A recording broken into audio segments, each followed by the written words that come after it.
Hello everyone and welcome back to TowerGate. It is TowerGate day number 372, Friday, March 16th, 2018. Thank you so much for tuning in. Well, I have two pieces of news right off the top, good news and bad news. The good news is that we have surpassed 1,000 subscribers. So I want to say thank you to everyone who subscribes to my channel and has been with me for many of you from almost the very beginning, or even those of you who just signed on recently. I appreciate you subscribing to my channel and following this channel. And just so you know, I don't. I've never really focused too much when I started my channel. I never started my channel because I wanted to get thousands and thousands of subs because I want to make money or anything like that. I guess most of you know I don't make a penny from my videos. I don't monetize my videos at all. I don't ask for contributions to Patreon. I don't run ads. I don't do any of that because I've never wanted to be compromised. I want to be able to come out every day and say what I think without worrying about offending an advertiser or someone like that, or some group that I've been sucked into or something like that. I want to remain free to speak my mind and not be compromised. Plus, I have a job. The other thing that's bad news is, as you know, I just got rid of a cold about a week ago, and now I have a really nasty flu. Started getting it last night, woke up this morning.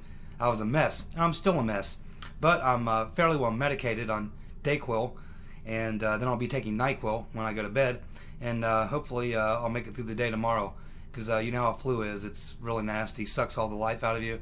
I got the sweats and chills, and I'm a mess. But I'm going to get through this video, and we'll see how we do.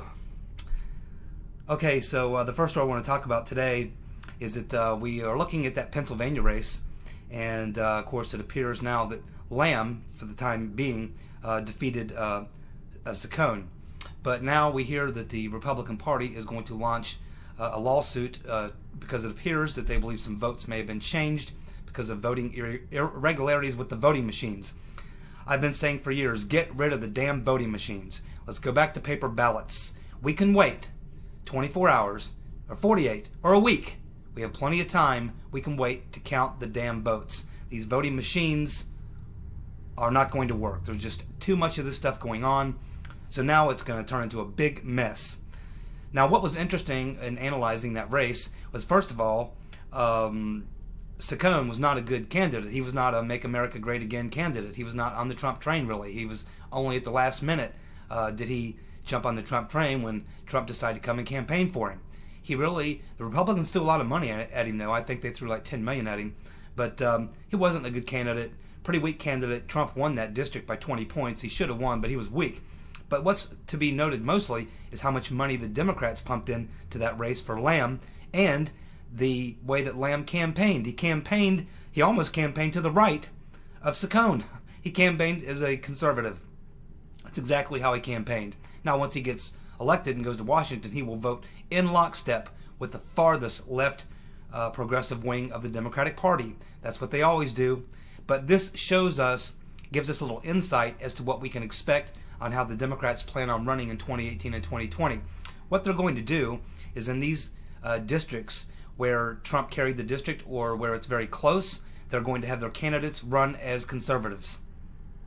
They're going to have the Democrats run as conservative Democrats. Then they're going to go out to the districts that are very left-wing, and they're going to run to their base there, which is the progressives. So they're going to have some of their candidates running as hard left-wing progressives and some of their candidates running as conservatives, depending on where they're at. That's exactly what they're going to do. Now, one other thing to keep in mind is that they're pouring a ton of money into these special elections, but we know that they're not raising a lot of money right now. They're having issues. Now, my guess is once we get closer to the election, they will start seeing an uptick in their contributions from the big donors, because eventually they will pony up some money. But the fact is, once we get into the national elections, and they have many seats that they have to try to fight for, they're not going to be able to dump that kind of money into every single race that they have. So in these special election races, they can pour a ton of resources into them, but once they get into 2018, 2020, there's so many races they are not going to be able to come in with huge amounts of money. They're going to be limited, so they're not going to be able to buy these seats.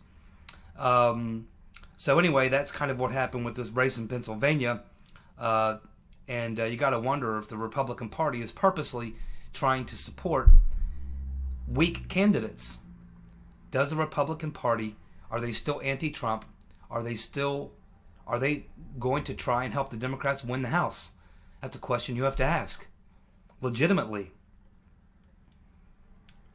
I want to give a thumbs up to Mario, one of my subscribers, on a comment he made on video 3, I think it was 371 or 370.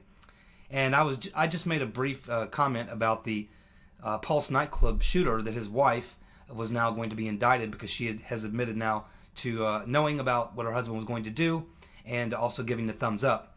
I didn't want to spend too much time on this story because I had a lot more to talk about, so I just kind of hit on that main point. But to his credit, Mario did point out something that we should not forget, which is that in that particular situation, we did not see the anti-gunners and the left-wing radicals and the left-wing media coming out making a big stink over gun control or anything else, because he was a Muslim shooter. And this is the point that Mario made. And it's not just that shooting, but the same was true. The same has been true with other shootings or other events like this where there has been a Muslim. We saw this with the guy down in Fort Hood that came out and defended him. So, yeah, very good point, Mario. You are absolutely right.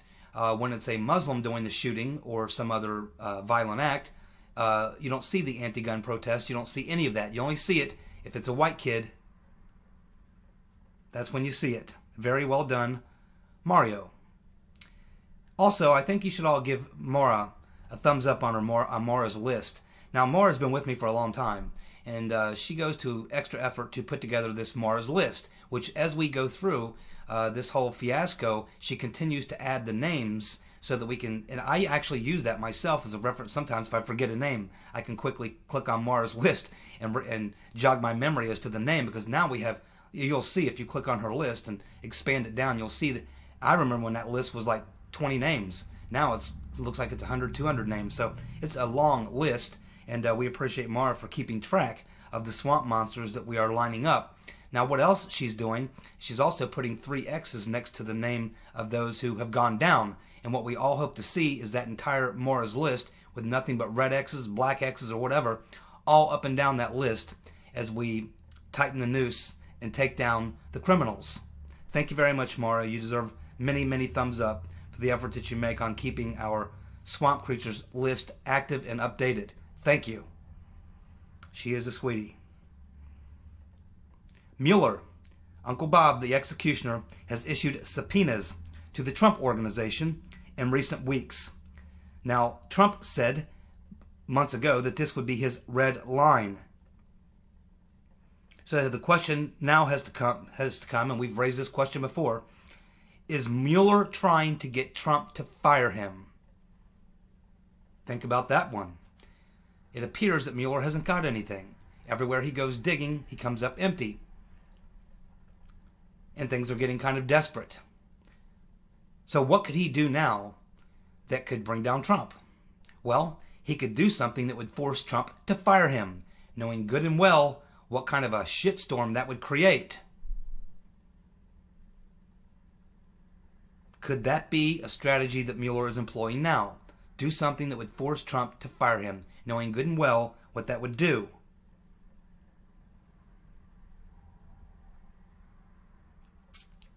Well, there's a lot to talk about here and a lot of different directions that you could go in on this one. First of all, this shows us that Rodenstein clearly is on the other team, because Rodenstein gives Mueller full support. And just a day ago, when Rodenstein was asked why he hasn't appointed a special prosecutor to look into the FISA abuses, the things that went on at the FBI and the DOJ and the intelligence community, he said that he hasn't seen reasonable cause or reasonable suspicion or probable cause that a crime was committed. He can't see it, despite all that we know. But on the issue of Mueller and wanting to look into Trump's financial dealings long before he was president, Mueller has no problem with that, even though there is no criminal reason for that or no suspicion at all. It's just a witch hunt. So on one hand, he allows Mueller to go dig into anything he wants, even though there is not probable cause or reasonable suspicion that a crime was committed. But in the very same question, he says he won't appoint a special counsel because he sees no evidence that a probable cause that a crime was committed in the case of the FBI, DOJ, FISA, Hillary Clinton email. Oh, and he's got the IG working on that. The IG's working on that, even though he knows that the IG cannot prosecute anybody. He's only able to look into things within the FBI and DOJ. He's not able to look into the State Department, not able to look into the CIA. He cannot call witnesses who are now private citizens who have been fired. He can't do any of that. He's very limited in what he can do. Rodenstein knows every bit of this. Think about what a mess it would be if Trump fired Mueller. But look at the situation we're in. What we're all watching here is a slow motion train wreck. We see it right in front of our eyes. We see what's going on. We know where it's leading. And we're helpless to do anything about it, as is pretty much the president. What do you do? What do you do? Do you fire Mueller and take that risk? Do you fire Sessions? Or do you try some other strategy? Now, the Republicans have a strategy they could pull, which might help. It won't solve the problem. It won't get rid of Mueller, but it could throw a wrench in his spokes. And what the Congress could do, they've now interviewed the FBI informant, William F. Campbell. They've got his documents. They've got his testimony. There's an ongoing investigation in Arkansas. They could immediately commence with hearings. And they could make the very first two people that they call in them hearings, open hearings, to be Uncle Bob, the executioner, Mueller, and Rod Rodenstein, to be the first two people called. Get them out there in front of Congress and these committees and question them about their activities in Uranium One. We know that Uncle Bob was the FBI head of the FBI when that all went down. He knew about the bribes, the kickbacks, the extortion, the money laundering, and all the crimes that were being committed to gain access to the Uranium One deal, along with the bribery of the Clinton Foundation. He knows all that. Attorney General Rod Rodenstein, at the time, was the U.S. attorney prosecuting that case in the District of Virginia. Both of them were up to their eyeballs in that. They should have, certainly they should have acted differently than they did. They let it all happen. They're up to their eyeballs in corruption and possibly criminal activity, or at least ways something that should smear their reputations so that they have no credibility to be doing what they're doing right now. That could throw a serious wrench into their spokes and could maybe force them out, or to force them to close the door on what they're doing, get them so busy defending themselves in the criminal acts that they've been a part of that they no longer have time to go after Trump, that they just shut the whole thing down and get out and start worrying about covering their own ass. That's one measure they could do, but that depends on the Congress taking that kind of offensive action. That's what they need, is to go on offense. The best defense is a good offense, and right now they're not providing that much on Rodenstein and Mueller specifically. That's one way to go. The issue with firing Mueller, well, Sessions cannot fire Mueller. Rodenstein can fire Mueller, and Trump can fire Mueller. If Trump fires Mueller, well, what happens then? Well, you can expect that the left-wing media is going to erupt. You can expect that the left-wing activists funded by Soros and all the rest are going to act. You could end up with a really, really bad situation. He could have people, we know that Senator Magoo will turn on him. We know Lindsey Graham will turn on him. We know that Jeff the Flake will turn on him. He has 53 senators, and there goes the 3 right there. And that brings him down to 49. And and there could be more who don't go along with him if he fires Mueller. Like I said, it's a slow motion train wreck. We see it happening, and we're almost helpless to do anything about it. It's like Trump has to just sit back and watch as he slowly is approaching the oncoming train. He knows the collision is coming, and he can't do a damn thing about it, because in this particular case, the disease may be sweeter than the cure. The Obama administration, Department of Justice, directed the FBI to drop more than 500,000 names of fugitives with outstanding arrest warrants to be dropped from the national background check system. Now, what's going on here is that there was apparently a difference between the policy of the FBI and the ATF about who ends up on that list. And the FBI thought it should be anyone with criminal warrants across all 50 states. The ATF decided, though, that It should not include people crossing state lines, so that you could commit the crime, have a warrant in Ohio, but you would not come up in Indiana or Kentucky or Wyoming or anywhere else, like almost like statewide, a national database, but it's restricted to statewide. They wouldn't allow the people's warrants to go into another state. Why? I don't know, but that is the decision, and it previously was the other way around. The FBI allowing everyone to be in that database, regardless of whether or not they moved across state lines or not. But then the Obama administration decided to switch that and go over to the ATF policy, which resulted in dropping 500,000 names from that national background check system. One of those names was a guy named Nicholas Cruz.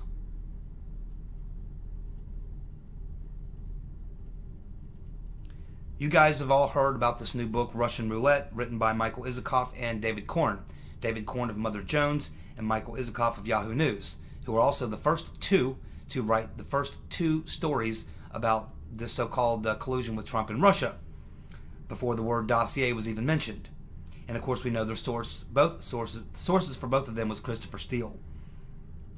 So they've written this book, and in this book even they admit that the window in time for the Golden Showers incident would have been very, very, very small, and they can't really imagine it happening.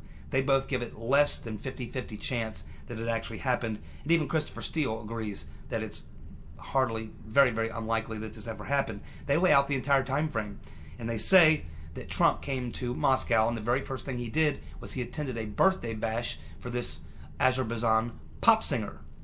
Attended his birthday bash. This Azerbaijani pop singer, it was also his father that contacted Rob Goldstone and asked him to set up the meeting at Trump Tower. So Trump goes to this birthday party, then he goes immediately to the Ritz-Carlton in Moscow, where he checks in there at about 1:30 a.m. Trump's bodyguard was at the door for a couple hours there. Then he left his position there and he went, I guess, to get some sleep. Then he came back at 7:45. He said no one entered Trump's room. Trump doesn't like to be interrupted when he's sleeping, and he's a germaphobe. He doesn't like people like that. Now, they also state in this article that it was the Azerbaijani pop singer who had arranged to send 5 girls up to Trump's room. And his security person had been made aware of this, in which case Trump's security guard, his bodyguard, mentioned it to Trump, who laughed and said, I'm going to bed. And so Trump laughed about it. He went to bed, and his bodyguard said, no thanks, Mr. Trump's not interested in 5 party girls in his room, so forget about that. So I think we now know where that story came from, don't we? And because it was this Azerbaijan pop singer's father who contacted Goldstone to set up that meeting at Trump Tower, it looks like they may have been one of the sources or one of the people was part of the deep state coup. They're the one who had Goldstone send that email to set up the Trump Tower meeting, and they're also the ones who tried to get 5 party girls up to Trump's room at the Ritz-Carlton. But even Korn and Isikoff say highly unlikely. It could have happened. The window of time was very, very small. And they even admit that Trump declined the party girls. We need to look more into that pop singer and his father and exactly what their motivations were. Do we not? CNN is comparing ICE to Nazis. That's interesting. ICE has not done anything that would look anything like what the Nazis did. ICE typically comes in when they have arrest warrants for illegal people who have criminal violated laws, felonies, criminal laws, and they deport those people. They arrest them and deport them. That's typically what ICE does. It's funny that CNN didn't mention their left-wing socialist hero, FDR, who locked up tens of thousands of Japanese Americans in internment camps just because they were Japanese Americans after the bombing of Pearl Harbor. They never had due process, and they were locked up in internment camps. That's a lot closer to what the Nazis did than anything ICE could ever dream of doing. CNN. Senator from North Dakota, Democratic senator from North Dakota, Heidi Heitkamp, stated on a radio interview this morning that the rotten Reverend Clinton is trashing the middle of the country, including her state, North Dakota. And she says that she doesn't need Hillary to do that. She also says that she, quote, can't wait for Hillary to ride off into the sunset, and that she can't ride off into the sunset soon enough. More evidence that the Democrats are fed up with the rotten Reverend Clinton. George Nadar. We discussed him yesterday. He was supposed to be the special prosecutor, the executioner, Bob Mueller's new star witness to get the goods on Trump. But we learned yesterday that there are pictures of him on a private beach with a bunch of billionaires from the United Arab Emirates on this private island. And there, of course, you see in the photo with them as they're standing out in the water, about waist-deep water, and it's Slick Willie, Bill Clinton, with his arm around Mr. Nader, his arm around one of these wealthy UAB guys, and there's 4 or 5 of them in the picture. And we also learned today that Mr. Nader, Mueller's star witness, was also convicted in Prague of sexually abusing minors and was sentenced to 1 year in prison in 2003. He was expelled from Prague as well. And he testified to Mueller's grand jury last week. I wonder if Mueller mentioned to them that he hangs out with the pedophile Slick Willie Clinton, and that he himself was convicted of sexually abusing minors and sentenced to 1 year in prison. I wonder if Mueller mentioned any of that to the grand jury. And does it surprise you that Slick Willie is hanging out with convicted child molesters and child rapists? Nancy Pelosi, Madam Botox. Unbelievable. Pelosi says that she says the border wall that Trump is favoring is too high and obnoxious. She says a wall that big will separate people. I don't even have to comment on that. It stands on its own. The Gateway pundit, Andrew Mccabe, is begging not to be fired. It appears that he lied to investigators about leaking a story to the Wall Street Journal about an inquiry into the Clinton Foundation. McCabe is meeting today, Thursday, with Rodenstein's staff to plead his case. Christopher No Shit Sherlock Ray, the FBI director, confronted McCabe over his handling of the emails found on the laptop of Anthony Weiner. He forced McCabe to step down on January 29th. He's been on terminal leave ever since then. I didn't know if that was specifically the reason why No Shit Sherlock Ray forced him to resign. Could be anything. He's involved in everything that went down. Everything. But it could be the leaking. It could be the way of course we know that we recently learned that he got that Anthony Weiner laptop and held it, knowing good and well there were classified emails on there, and held that for a month. And when they no longer could hold on to it, they were forced. Comey was forced to come out and reopen that investigation, which didn't help the rotten Reverend Clinton. Their October surprise was supposed to be the dossier, but no one would publish it. The real October surprise turned out to be the laptop of Anthony Weiner, formerly owned by his wife, with thousands of classified emails, not only of Weiner dick pics, but thousands of classified emails that McCabe sat on for a month. So who knows what caused McCabe, and who knows what he's going to be charged with. My God, he's into everything, was part of everything, and he's going to be facing a long list of crimes. Long list.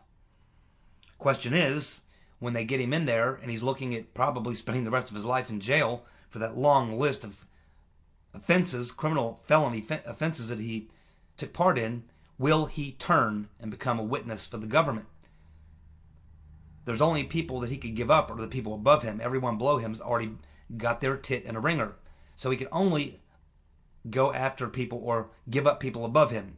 And the next 3 people above him would be Lynch, Yates, and Comey. Do you think McCabe is going to turn and become a witness for the state and give up everything he knows about Comey, Lynch, and Yates? That is the question. And that's exactly the direction they're going. We're also learning that Andy McCabe told Reince Priebus that the golden shower story was, his words, bullshit. But he refused to make a public statement on that. Then CNN ran the story that Priebus was trying to force the FBI to knock down the story, without reporting that McCabe told Priebus that the story was bullshit. And let's not forget that little email from Andy McCabe. Remember that one? First we fuck Flynn and then we fuck Trump? Quote, unquote. That was the statement made by McCabe.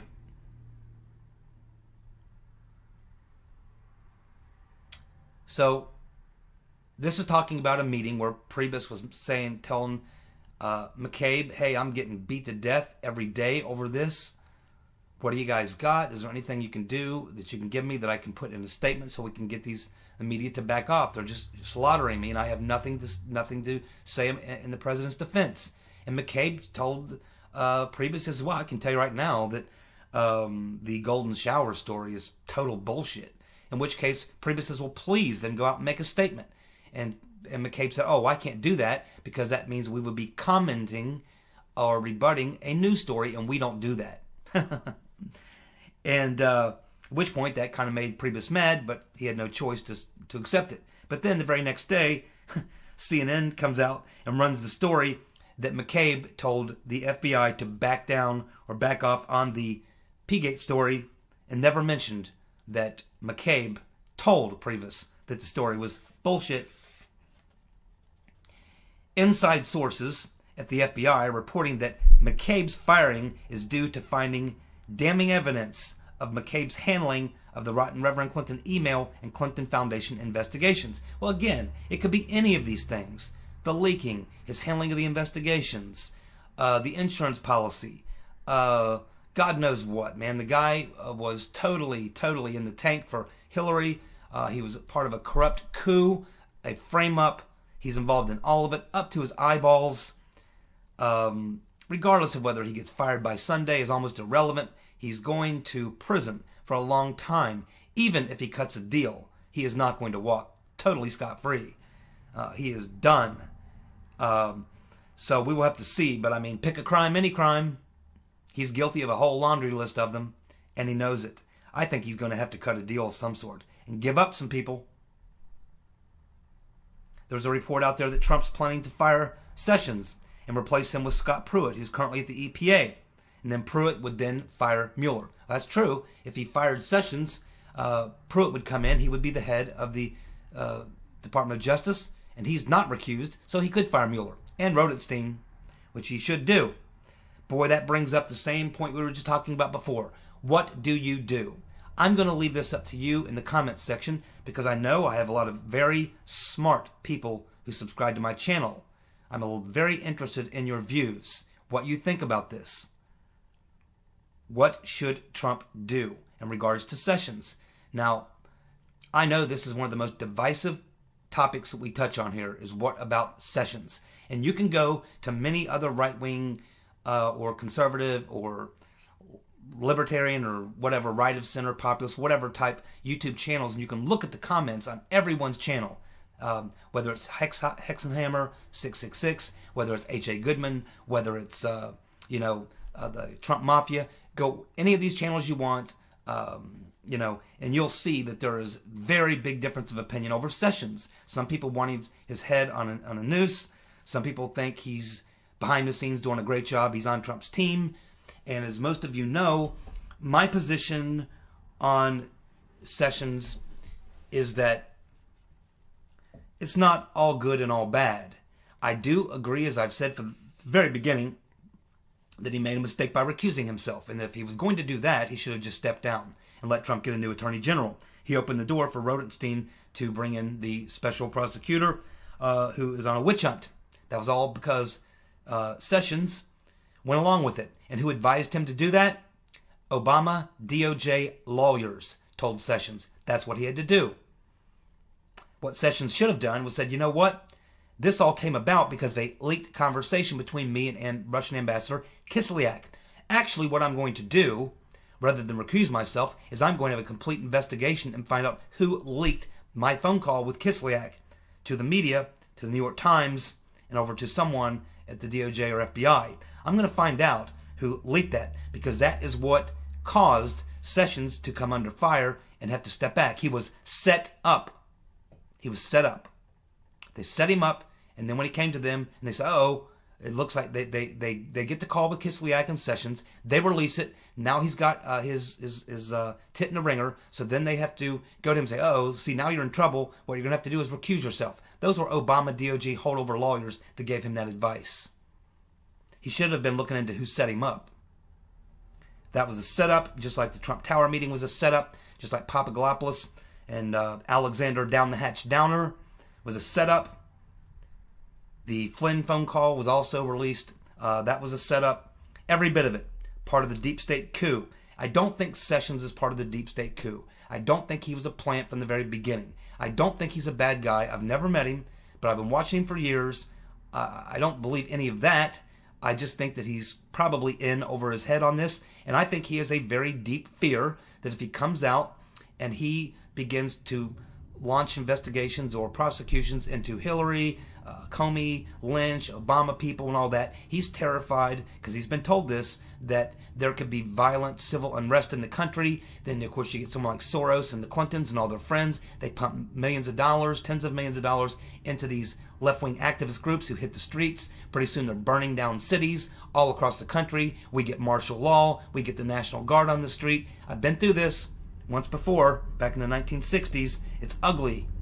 They cancel schools. Everything shuts down. You're locked in your house. You got National Guard on the streets. It's ugly. That happened when they began the busing of busing kids from one schools to the other schools. It caused civil uprisings all across at least our area. I can't say about the rest of the country, but where I lived at the time. Sessions is terrified of civil unrest if he goes after people who are seen as Trump's political enemies. But we have a big, serious problem with this situation. We have a serious, serious problem because right now we know that if we allow Mueller to continue this witch hunt, we know where this ends. It's got to be stopped. It's got to be stopped. And Mueller has no intention of stopping. Sessions can't fire Mueller. And if you fire Sessions, who becomes the full-blown Attorney General? Rodenstein. Would you like that? And we also have at least 3 Republican senators who have to confirm a new Attorney General. And 3 of those senators, Senator Mccabe, Senator Jeff the Flake, and Lindsey Graham, Candy Pants Graham, have all stated they would not, in protest over firing Sessions, they would not vote to appoint a new Attorney General. We would be left in limbo with Rodenstein running the show. And what do you think he would investigate next? Trump's firing of Sessions. And where would that lead? Do you see the problem? So those of you, I don't want you to think I'm not on either side of this issue. I don't know. I don't know. I do not believe that Sessions is part of a plant of a deep state. I just think he's in over his head. He was given bad advice and he took it. He should have resigned. Or he never should have taken the job in the first place if he thought he was compromised. He was set up. He fell into the trap. It's a shame. Probably a nice man. I don't know him personally. I think he's a straight player. He might actually be doing investigations and may have a prosecutor in place now. He may be actually working on it behind the scenes and we just don't know. I think that we have to wait for the IG report, but we can't wait much longer. Time is running out. We cannot allow Mueller to continue on the witch hunt. It's got to be brought to an end. I would say that when the IG report comes out, I give Trump 10 business days to drop indictments on the criminals who have been targeted. If he doesn't, then you got to fire him probably, and all hell's going to break loose, and God knows what's going to happen. I'll be interested in reading your comments as to what we should do.